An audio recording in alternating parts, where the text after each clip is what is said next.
Right now, you are reading these words, but something else inside you is already deciding whether they matter. You did not choose to feel that. You did not decide to care or not care. Something faster than thought already made that call. And here is what almost no one tells you.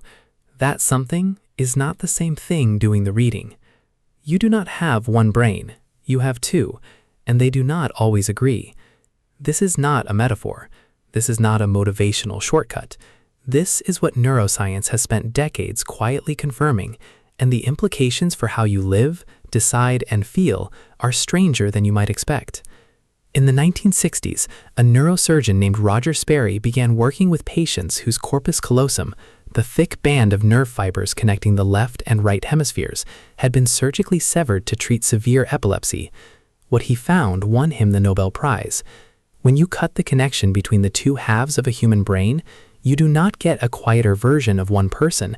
You get something that behaves in testable and repeatable ways, like two people sharing one skull.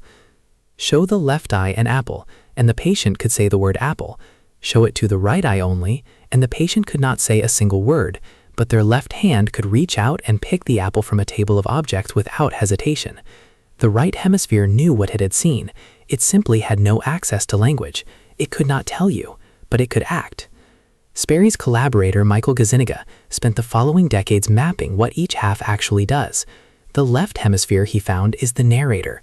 It explains, it rationalizes, it builds stories about why things happened, often inventing reasons post hoc with total confidence. He called this the interpreter, a system wired not to report truth, but to generate coherence, to make you feel like you have always been in control, even when you have not. The right hemisphere is something else entirely. It is faster, more instinctive, more attuned to the emotional temperature of a room. It reads faces before you consciously notice a face is there. It feels the wrongness of a situation before your left hemisphere has assembled a sentence about it. You feel this every day. You walk into a conversation and something feels off before anyone has said anything strange. You make a decision and then spend 10 minutes building a logical case for why it was obviously the right one. That case was not the reason. That case was your left hemisphere catching up. In 2011, Nobel laureate Daniel Kahneman named these two systems differently in his landmark work on human judgment. He called them System 1 and System 2, the fast, automatic, emotional processor, and the slow, deliberate, effortless one. The slow one believes it is in charge. The fast one usually already decided. This is not a flaw. Your ancestors could not afford to stop and reason through whether a shape in tall grass was dangerous. The system that moved first survived. You are descended from the ones who flinched before they thought. But that same system is now making calls in a world it was never designed for. It is reading faces on a screen. It is assessing threats in a meeting room. It is deciding whether someone is trustworthy in under a second, based on signals that have nothing to do with trust. Your left hemisphere will then explain the decision. It will give you reasons. It will feel to you like a conclusion you reached. It was not. It was a story written after the fact.